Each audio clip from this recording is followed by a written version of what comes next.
Harshavardhan arrest చేసి తీసుకున్నారు, అదుపు తీసుకున్నారు, స్టేషన్లోనే ఉంచారు. ఇప్పటికి వచ్చి ఎక్కడ మెజిస్ట్రేట్ ముందు కూడా ఆధారపరచలేదు. ఎలా చూస్తారు దాన్ని? అంటే ఆయన్నే కిడ్నాప్ చేశారనేది కదా కేసు. కానీ ఇప్పుడు అదే కదా చెప్తున్నాను, సత్యవర్ధన్ ని మేము ఎందుకు కిడ్నాప్ చేశామంటే 20,000 కోసం అంట. అది అసలు ఏమైనా నమ్మశక్యంగా ఉందా?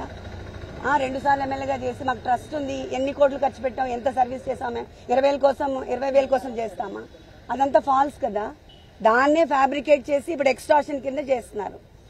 ఎందుకు సత్యవర్ధన్ ని మెజిస్ట్రేట్ ముందు ఆధారపరచట్లేదు? 2 రోజులు బట్టి పోలీసులు అది ఎందుకు చేయలేదు అనుకోవడానికి ఏముంది, వెరీ మచ్ ఎవిడెంట్ కదండి. ఎక్స్టార్షన్ కేసు ఫైల్ చేయడానికి వాళ్ళు అన్ని విధాలా ట్రై చేస్తున్నారు. సత్యవర్ధన్ ఒప్పుకోవట్లేదు అని తెలుస్తుంది కదా మరి, లేకపోతే వాళ్ళు సబ్మిట్ చేస్తారు కదా మెజిస్ట్రేట్ దగ్గర.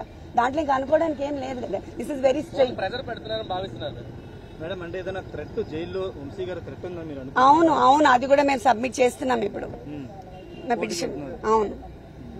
అవును, ఇంత ఫిజికల్ గా అసలు ఏమీ లేకుండా, కేర్సే లేకుండా అలా సఫర్ చేస్తున్న ఫిజికల్ థ్రెట్ ఉంది కదా మరి.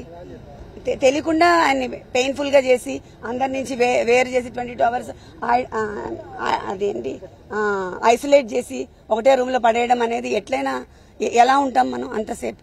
ఆయన అంత పబ్లిక్ లో ఉండే మనిషి. 60 కెమెరాలు పెట్టారు మేడం, 60 సీసీ కెమెరాలు పెట్టారు. చాలా సీసీ కెమెరాలు పెట్టారని విన్నాను నేను. I don't know, I'm sorry. అదే చెప్పారు, మెంటల్ గా బాగానే ఉన్నారు, ఆయన స్ట్రాంగ్ ఉన్నారు.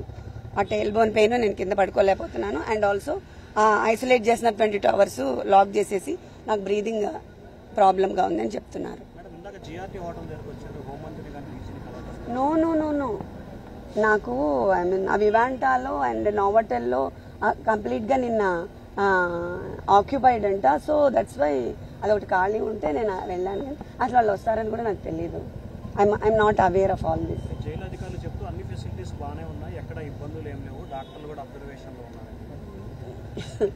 వాళ్ళు చెప్పింది నమ్ముతారా? వంశీ గారు చెప్పింది నమ్ముతారా మీరు? ఇంకా చాలా కేసులు రెడీ చేస్తున్నారు. అవును, చేస్తారు కదా. చెప్పాను కదా ఇప్పుడు. అప్పుడు ఇది ఎక్స్టార్షనే పెద్ద ఫేక్. ఇంకా ఇంతవరకు ప్రూవ్ చేయలేదు. కేసులు పెట్టడానికి ట్రై చేస్తున్నారు, ఇంకా ఏం ప్రూవ్ కాలేదు. కానీ ఇంత ఫిజికల్ టార్చర్ గురి చేస్తున్నారు, ఫిజికల్ అండ్ మెంటల్. జగన్ గారు మీకు ఏమైనా ఫోన్ చేశారా? పార్టీ సపోర్ట్ మీకు ఎంతవరకు ఉంది? పార్టీ సపోర్ట్ చాలా ఉంది నాకు. అక్కడి నుంచే మాకు ఐ మీన్ లీగల్ సెల్ అంతా మనకి అక్కడి నుంచే వర్క్ అవుతుంది. బాగా హెల్ప్ చేస్తున్నారు. Thank you. జగన్ గారు మాట్లాడారా? మీతో మాట్లాడారు, ధైర్యంగా ఉండమని చెప్పారా? చెప్పారు నాకు. నెక్స్ట్ వీక్ ఆయనతో మీటింగ్ కూడా ఉంది. కలుస్తున్నారా? చెప్పారు. Thank you.